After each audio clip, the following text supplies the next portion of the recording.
जय तुळजाभवानी आराध्य मित्रमंडळ तर्फे नवदुर्गेचे हर्षोल्लासात आगमन। उल्हासनगर 4 महादेवनगर येथे जय तुळजाभवानी आराध्य मित्रमंडळ तर्फे नवदुर्गेचे फटाके फोडून वाजत गाजत हर्षोल्लासात देवीचे आगमन करण्यात आले। नवरात्रोत्सवास प्रारंभ झाला असून मोठ्या उत्साहात भक्तांच्या गर्दीने नवदुर्गेचे आगमन झाले। दुर्गोत्सव मोठ्या उत्साहात सहभागी होऊन भाविकांमध्ये उत्साहाचे वातावरण निर्माण झाले आहे। उल्हासनगर 4 महादेवनगर येथील जय तुळजाभवानी आराध्य मंडळातर्फे नवदुर्गाचे हर्षोल्लासात स्थापना करण्यात आली।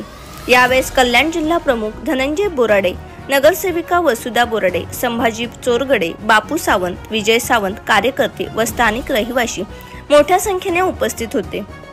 या संपूर्ण बातमीचा आढावा घेतला आमचे उल्हासनगरचे प्रतिनिधी कृष्णा महाले यांनी। ब्युरो रिपोर्ट लोखंड वृत्तवाहिनी।